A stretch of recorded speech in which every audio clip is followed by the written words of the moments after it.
everybody and welcome back to the internet's best reactions. Today we are discussing the Turkish Grand Prix. Now we went from last year, a low grip track surface, heavy rain, that caused one of the most chaotic Grand Prix I've ever seen. Fast forward to this year, unbelievably grippy track surface, but still more rain. Like, just rain every weekend it feels like when it's a race week. And hey, I'm not complaining, although I feel like it was wet for too long, if that makes sense for this race. The race itself probably wasn't a banger either, but your reactions were, so let's dive into them right now.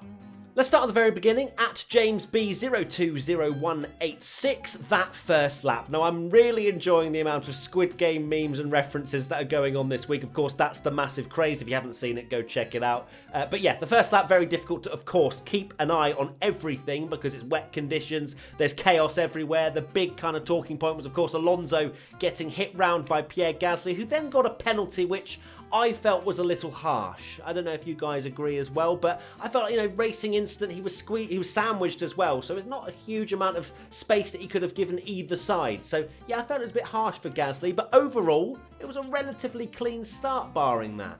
As with all rainy races, at 1903BW, trying to work out what's happening through the spray. I don't think we struggled as much as other rainy races because it was only intermediate conditions and there wasn't a huge amount of spray, but when they're going down the pitch straight and they have that low camera angle, it's very difficult to see what's going on. But hey, we've kind of got so used to having rainy races now that I feel like we're adjusting to it. We're getting used to the fact that we don't tend to see much racing action, just cars coming out of the plume of spray.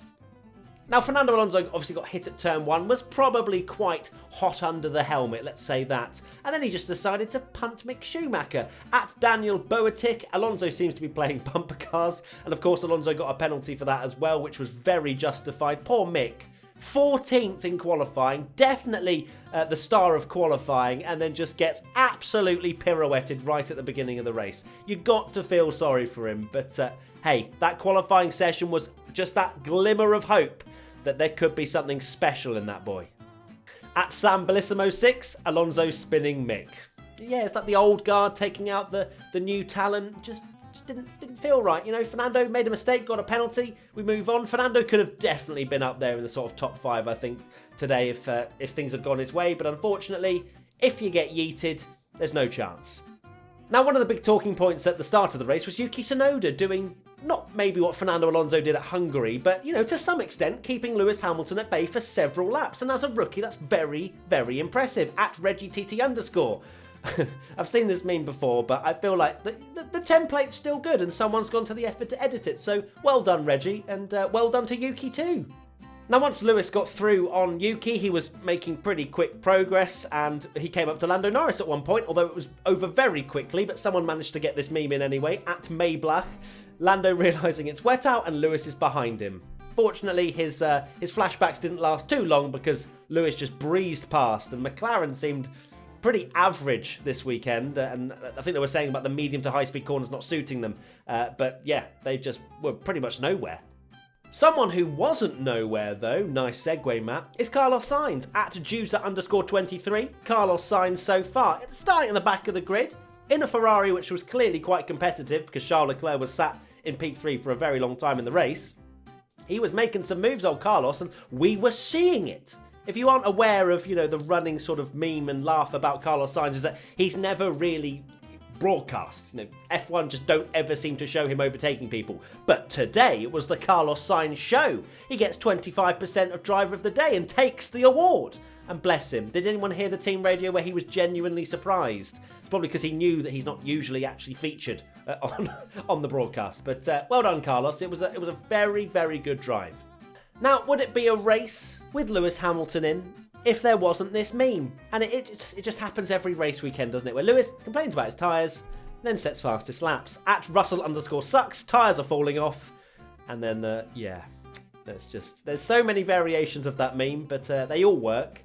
And I guess with this one, it's a little bit, because obviously even the dries go through some sort of graining, but the inters, they can kind of go out of working windows quite quickly and then come back into them. And that's why we saw some fastest laps from Lewis after he was complaining. But yeah, it just seems to happen every time, doesn't it? At Formula Ryan 21, what Lewis thinks his tyre looks like. Of course, he was staying out for a very, very long time until Mercedes did a very strange strategy call, which I still can't really get my head around with only 7 laps to go, and I felt like Lewis wasn't given all the information. I think Jenson Button said that. He seemed too calm to give away 2 positions with 7 laps to go, but hey, his tyre was pretty bald, but that's the beauty of drying conditions. They can go into these like slintermediates or intermediaries, whatever you want to call them. I don't know what the best term for that is, but they work. And I know Lewis was falling off the pace, but I don't think that strategy call was right. Let me know in the comment section below. Do you think Mercedes made a blunder, or do you think Lewis was going to get caught and passed and it wouldn't really have changed anything? Now, I mentioned about Carlos Sainz doing some great overtakes. Someone made a meme about it at Red Tyrant 11. Carlos Sainz overtaking everyone like. Good old Family Guy meme as well. I appreciate that. And yeah, he was flying through. Deserved driver of the day easily. Now, there was a moment in the race, and I think when us F1 fans maybe get a tiny bit bored, or we've not got, 7 wide overtakes and things like that, we get excited at small things. And one of those things was Daniel Ricciardo pitting at Baker_F1. Every team watching Ricciardo's pace after changing tyres. We were hoping Ricciardo just pops in a fastest lap 4 seconds quicker than anyone else. Then all of a sudden the race changes. However, that didn't happen, and it probably was never going to happen because Turkey last year was exactly the same situation, and it wasn't particularly any different. So, yeah, we just kind of sat back in our sofas again and just waited for the next small hope of any kind of action. At Tony DeZino, waiting for the crossover point to Slicks like. That track never seemed to dry out. Like, lap after lap after lap. I mean, Vettel. We'll get on to Vettel, but at least he took the risk. I mean, I say at least like any other driver should have. Absolutely not. It was clearly too wet, but there was just no drying out. The humidity, which the commentators pointed out about 1,000,000 times, was 95% or whatever. Just wasn't drying out, though, was it? It's so weird as an F1 fan to be praying for the track to dry out. That's where we are right now. Are we spoilt? I think we're spoilt. Now, I've seen this gif many, many times, but I just constantly include it because it is just hilarious. At Stensapsy1, the two Haas giving some action at the back. Yeah, I think it was when Bottas came up to lap them and they were pretty close fighting, and then later on as well, Mazepin just shutting the door on Lewis Hamilton as they were going down the straight, which was very dangerous indeed. But fortunately for Lewis, he saw that coming and backed out. But the dustbins, they never fail to get me. Speaking of Mazepin, at PHLSFO, Mazepin moves out of Hamilton's way. Blue flag waves. Mazepin. Oh, now I'm not doing it. I love a Pingu meme. I used to watch Pingu so much when I was growing up, and that one just hits me. It's just brilliant.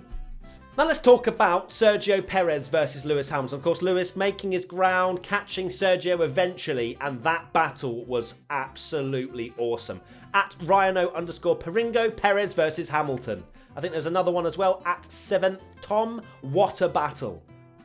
It was so good to see that, because you saw Lewis kind of edging ahead, and then Sergio just sent it. Caught it on the apex as well really nicely, sort of kept it side by side, then dived up the inside at turn 1 as well, and it worked perfectly. And then they got it right as well when Sergio pitted, although the commentary were questioning whether it was the correct decision. It was, because then Hamilton stayed out and then Mercedes made that strange call to pit him really late, and Perez ended up beating him. So that defensive move may well have secured him P3 on the podium. Right, very quick pause to ask, please subscribe to the WTF1 YouTube channel. We're trying to hit 1 million subscribers, and I know a lot of you watch this series. Some of you don't subscribe. Please do. We've got lots of amazing content. We've got podcasts tomorrow. We've got F101s. We've got loads of other stuff coming. I promise you will not regret pressing that subscribe button, so thank you. Right, let's talk about Sebastian Vettel now. At Dammit Jason, Vettel out there on slicks. I was thinking as a viewer, I don't know if you were too at home, maybe it's worth the risk. There is a slight dry line, but the humidity, as we've mentioned, was very high, and so it wasn't really drying out that much, but it was worth a risk for Vettel, who was out of the points anyway, to give it a go. There's another one at Dave McKeegan, Vettel trying to drive on mediums. Yeah, it was weird that he went on mediums as well. Just put on the softs, surely. It's only 20 laps to go. They fire up quicker, get more temperature in them, but I think either way, it did not matter what dry tyre he put on. He was destined to, well, to be fair, he didn't spin, he just kind of was manhandling his car all the way around, and it was decent car control, to be fair, from Seb. So yeah, he did well not to end up in the barrier and in the pit lane as well. He almost hit there as well. Now, this is definitely runner-up for tweet of the week. At toxicated_IN. Vettel pitting for mediums on lap 38. You're about 20... I actually watched Endgame, not for the first time, but I watched Endgame last night. So this just hit. I was like, you know I've been watching this film yesterday. Are you outside watching me watch this film? But either way, it had to be included, and that's runner-up of the tweet of the week. Well done. But you didn't win anything. Sorry. Now, Ferrari fans, I know you're here to talk about that moment where Charles Leclerc just decided he was going to stay out forever and not pit, which put my hopes up quite significantly when I saw that Bottas wasn't actually catching him that quickly. At Philip J. Fly, Charles Leclerc and his engineer on the radio. I was also like that. I was like, hold on. Have they pulled off the Ferrari master plan? No. But it was worth a try, and for a while I thought yes, until I saw the replay of Charles Leclerc locking up in the last sector at that hard braking zone after the straight. I was like, no, game over. And I thought they'd maybe keep him out, try and keep P2, P3 maybe, but yeah, it didn't work out, did it? And then the heartbreak happened because I went from Friday really excited, Charles Leclerc 1/10 off long run pace of Hamilton, looking amazing, maybe winning the race today. Didn't even end up on the podium. Who has won Tweet of the Week? Right, Tweet of the Week time now, and yep, it's to do with Ferrari. No surprise here. At W1LLUFC. Definitely smash that. Charles, how's my position looking if I stay on these tyres to the end of the race? If you stay ahead of second place, you'll be in first place, which was basically what they said. I think they said if you stay ahead of Bottas, it's P1. That's not what Charles was asking, Ferrari. He was asking, at this pace, where will I end up? Not everybody else behind me will also do that pace. I think he knew he was leading the race at this point. It was just a very odd strategy sort of conversation going on. Charles wanted to know, will I end up P3, P4 on 35.5s, I think it was. Ferrari did not tell him that information. He just said, if you stay here, you win. Thanks. But well done, Will. You win Tweet of the Week. An amazing Fanatec prize is on its way to you. Now, if you're a regular watcher of this series, the podcast, whatever, you'll know that I'm not a fanboy, just passionate about Charles Leclerc. And whenever he's doing well and then it goes wrong, people just tweet me. They just spam me. They just spam. And this is one of them. At Josh, Matty WTF1 after Charles Leclerc falls to P4. I don't need this. I don't need you to remind me or tell me how I'm feeling. The tears were in my eyes, Josh. You don't have to tweet me saying that is how I am. It's denial. I was in denial at this phase. Right, there's some memes now about Lewis Hamilton and Mercedes' strategy blunder, which I think it was definitely still a blunder. I don't think they should have pitted him. But I'm sure that there'll be lots of arguments on Twitter and in the comment section, but please be nice. At Disney City FC, Hamilton complaining on the radio to his team I felt like it was justified. I would also be very angry if I was sim racing, because that's all I'm capable of, and dropped 2 positions back from someone that told me it'd be fine and then it was slow when you come out the pits on brand new inters because of the graining. You're naturally going to be pretty annoyed. But then again, the flip side to that is people saying, well, he should have pitted early when the team were asking him to, and then the strategy may have worked better. But he kind of committed to that strategy, and for me, just do 7 more laps on those tyres. You might be able to keep back, 1 car perhaps, but alas, they pit him. Lewis was annoyed, and we had some amazing team radios. At Prabhu Mishra, Lewis breaking the strategy computer 2000, which is what Crofty, I think, called it. And yeah, you do wonder if they do genuinely just look at the predictions and go, yeah, well, the new inters look better, come into the pits. There's a lot of variables, which I'm sure the Formula 1 teams understand, but there are a lot of variables than just, this person's doing this time. You will also be able to do this time or quicker. Doesn't work like that. Human nature is an unpredictable beast. Right, Social Media Team Championship time now, and pretty good week this week. So who is your top 3 for the Turkish Grand Prix? In third place we have Mercedes AMG F1. Lewis really said, I must stay out. He did, and then you told him to come in. So, not sure how well that tweet has aged. But either way, you get a point, so well done, Mercedes. In second place, we have Aston Martin Cognizant F1 team. Lewis, take it from us, it's not dry. Of course, taking the mickey after Vettel went out on dries. And Lewis was saying, I think he was kind of hinting maybe it'll go to dries, but it did not. And Aston were just giving their secrets away. if they were secrets. And finally, the winners of the Social Media Team Championship. It had to be absolutely nobody else. It's Haas F1 team, seeing us in a Q2 session. I love the self-burn. I really do. And Haas have really stepped up their game recently on Social Media Team Championship, and they have been gaining some serious traction and some serious points. So well done, Haas. You're working towards that top spot. Are you going to get it? You'll have to see. You know, my PO box is open to presents. It's not. I don't have a PO box, but well done, Haas. That's 1 point for Mercedes, 2 points for Aston Martin, and 3 points for Haas F1. And now it's time for Race Rundown with your host, Matthew Gallagher. Right, so I haven't actually mentioned that nobody retired. Nobody retired in a wet race around Turkey. We have 20 finishers. The finishers of the Turkish Grand Prix were Bottas, Verstappen, Perez, Leclerc, Hamilton, Gasly, Norris, Sainz, Stroll, Ocon, Giovinazzi, Raikkonen, Ricciardo, Tsunoda, Russell, Alonso, Latifi, Vettel, Schumacher, Mazepin.